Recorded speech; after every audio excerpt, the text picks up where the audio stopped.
हरे कृष्णा, राधे राधे, जय श्री श्याम। दोस्तों, आज करने वाले हैं कार्तिक महात्म्य का अध्याय 3। तो चलिए 2 मिनट भगवान का ध्यान कर लेते हैं, इसके बाद में कथा शुरू करेंगे। आप अपने घर के मंदिर में बैठ के कथा कर सकते हैं, तुलसी मैया के पास में बैठ के कथा कर सकते हैं।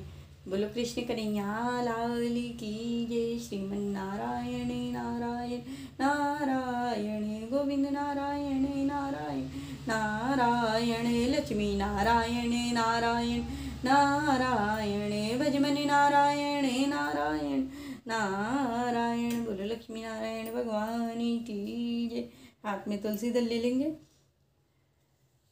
सत्यभामा बोली, हे भगवान, आप काल स्वरूप हैं और काल के संपूर्ण भाग समान हैं, तब फिर कार्तिक मास ही क्यों श्रेष्ठ है? हे देव, सब तिथियों में एकादशी और कार्तिक के महीना आपको सबसे प्रिय है। श्री कृष्ण बोले, हे कांते, तुमने बहुत ही उत्तम प्रश्न किया है। एकाग्रचित्त होकर बेन के पुत्र पृथु और महर्षि का संवाद सुनो, जिसे पृथु ने नारद जी से पूछा था। तब नारद जी ने कार्तिक मास की श्रेष्ठता कही। नारद जी बोले, पहले सागर का पुत्र शंकर नामक राक्षस त्रैलोकी के मथने में समर्थ हुआ। उसने संपूर्ण देवताओं को जीतकर स्वर्ग से निकालकर इंद्र आदि संपूर्ण लोकपालों के अधिकार अपने हाथ में कर लिए।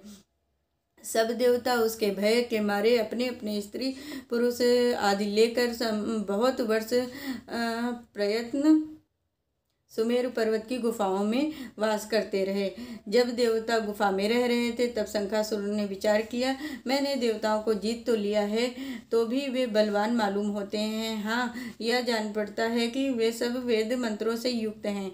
इससे उनके वेद मंत्रों का हरण करने से वे सब बलहीन हो जाएंगे। ऐसा विचार कर वह असुर भगवान विष्णु को नींद से ग्रस्त देख स्वयंभू ब्रह्मा जी के लोक में जाकर वहां से वेदों को निकाल कर चलने को तत्पर हुआ। तब वे उनके भय से के मारे यज्ञ के मंत्र और बीजों समेत जल में प्रवेश कर गए। तब तो वह शंखासुर भी उन्हें ढूंढते हुए समुद्र के भीतर विचरने लगा, परंतु वे वेद एक स्थान पर कहीं भी प्राप्त नहीं हुए। पीछे से ब्रह्मा जी सब देवताओं को संग लेकर पूजा की सामग्री इकट्ठी करके वैकुंठ में जाकर भगवान विष्णु की शरण में गए और वहां उनको जगाने के निमित्त सब देवता गाने बजाने लगे, गंध धूप बार बार देने लगे।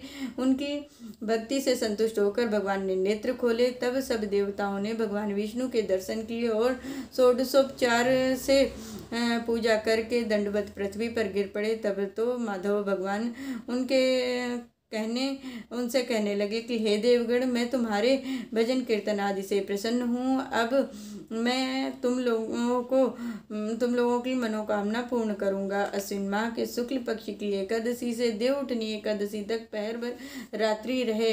तब से जो मनुष्य तुम्हारी तरह भजन कीर्तन करेंगे, वे मुझे प्रसन्न कर मुझे प्राप्त होंगे। शंखासुर जिन वेदों को हर लाया है, वे सब जल में स्थित हैं। उन्हें मैं शंखासुर को मारकर ले आऊँगा। अब से बीज मंत्र समेत सब वेद मंत्र प्रतिवर्ष कार्तिक के महीने में सदा जल में निवास करेंगे।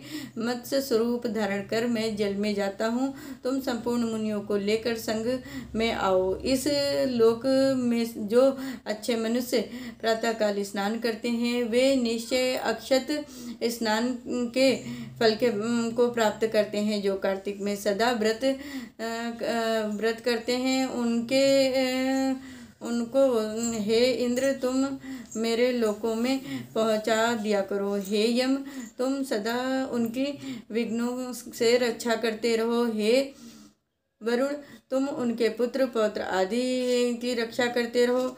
हे कुबेर, तुम उनके धन की वृद्धि करो, जिससे वह मेरा रूप धारण कर साक्षात जीवन मुक्त हो जाएंगे। और अन्य देवताओं जो जन्म से मरण तक उन बातों को धारण करते हैं, वे तुम्हारे द्वारा भी पूज्य हैं। जैसे तुमने मुझे एकादशी को जगाया है, इसलिए यह तिथि सदा मानने योग्य है। बोलो कृष्ण कन्हैया लाल की जय।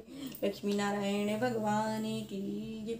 श्रीमन नारायण नारायण नारायण लक्ष्मी नारायण नारायण नारायण गोविंद नारायण नारायण नारायण भजमनि नारायण नारायण नारायण लक्ष्मी नारायण भगवान की जय। मैंने आज आप सभी लोगों को कार्तिक महात्म्य का अध्याय 3 सुनाया है। इस कथा को ज़्यादा से ज़्यादा शेयर करिए। जो लोग कार्तिक स्नान करते हैं उन लोगों तक इस कथा को ज़्यादा से ज़्यादा पहुँचाइए। हरे कृष्णा, राधे राधे।